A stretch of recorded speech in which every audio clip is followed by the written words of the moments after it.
Hello guys, ഇന്ന് ഈദ് ഡേയുടെ ഒരു മിനി വ്ലോഗ് കാണാം. പെരുന്നാൾ ആയതുകൊണ്ട് തന്നെ ഹാനിയമോൾ രാവിലെ എണീറ്റിട്ടുണ്ടായിരുന്നു. നോർമലി അങ്ങനെ എണീക്കാറില്ലാത്തതാണ്. പക്ഷെ ഇന്ന് രാവിലെ എണീറ്റ് അവൾ എല്ലാം ആക്റ്റീവായിട്ട് തന്നെ നിന്നായിരുന്നു. അവളെ ഫോട്ടോഷൂട്ട് നേരത്തെ തുടങ്ങി. രാവിലെ 8:30 ഇവിടുത്തെ നമസ്കാരം. ഉമ്മ ഫുഡൊക്കെ നേരത്തെ തന്നെ ടേബിളിൽ സെറ്റാക്കി വെച്ചിട്ടുണ്ടായിരുന്നു. അങ്ങനെ നമ്മളെല്ലാവരും കൂടി ഫുഡ് കഴിക്കാനായിട്ടിരുന്നു. ബെറോട്ടയും പാലാടയും മട്ടൻ കറിയും ബീഫ് റോസ്റ്റും ചിക്കൻ ഫ്രൈയുമാണ് രാവിലെ കഴിക്കാനുണ്ടായിരുന്നത്. ഹാനിമോളും നമ്മളോടൊപ്പം കഴിക്കാനായിട്ട് ടേബിളിൽ ഇരിപ്പുണ്ട്. ആദ്യമേ ഒരു ലെഗ് പീസും പിടിച്ചിരിപ്പുണ്ട്, പക്ഷെ കഴിക്കത്തൊന്നുമില്ല.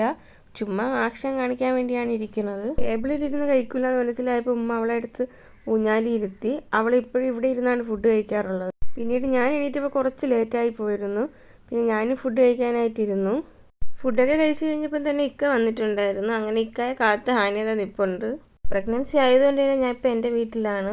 ഇക്കയെ കാണുമ്പോൾ അവൾക്ക് ഭയങ്കര സന്തോഷമാണ്. ഇക്ക വന്നാൽ പിന്നെ അവൾക്ക് വേറെ ആരും വേണ്ട, ഇക്ക മാത്രം മതി. പിന്നീട് ഞാനും ഇക്കയും മോളും കൂടെ കുറച്ച് ഫോട്ടോസൊക്കെ എടുക്കാൻ പോയി. ഹാനി ആദ്യമേ ബുള്ളറ്റിൽ കയറി ഇരിപ്പുണ്ട്.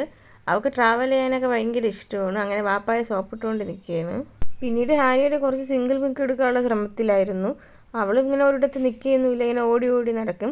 ഒരുപാട് കഷ്ടപ്പെട്ടാണ് അവളെ കുറച്ച് ഫോട്ടോസ് എടുക്കുന്നത്. അത് കഴിഞ്ഞ് പിന്നെ നമ്മളെല്ലാവരും കൂടെ ഫുഡ് കഴിക്കാനായിട്ടിരുന്നു. ഫുഡൊക്കെ കഴിച്ച് കഴിഞ്ഞ് ഞാൻ പിന്നെ ഫോട്ടോ എടുക്കാനായിട്ട് റെഡിയായി. ഹാനി രാവിലെ എണീറ്റ ശേഷം പിന്നെ ഉറങ്ങാത്തതുകൊണ്ട് അവൾക്ക് നല്ല ഉറക്കക്ഷീണം ഉണ്ടായിരുന്നു. ഫോട്ടോ എടുക്കാൻ പുറത്ത് നിന്നപ്പോൾ നല്ല വെയിലായിരുന്നു. അതുകൊണ്ട് ഒരുപാട് ഫോട്ടോസൊന്നും കിട്ടിയില്ല. കുറേ റീൽസും ഇതൊക്കെ എടുത്ത് നമ്മൾ അഡ്ജസ്റ്റ് ചെയ്തു. ഡെലിവറി ഡേറ്റ് അടുത്തുകൊണ്ട് തന്നെ ഈദ് ഡേയുടെ വിശേഷമൊക്കെ ഇത്രയേ ഉള്ളൂ. പുറത്തൊന്നും പോകാനൊന്നും പറ്റിയില്ല. അപ്പോൾ ഇന്നത്തെ വീഡിയോ ഇത്രയേ ഉള്ളൂ. കൂടുതൽ വീഡിയോസിനായി സബ്സ്ക്രൈബ് ചെയ്ത് സപ്പോർട്ട് ചെയ്യണേ.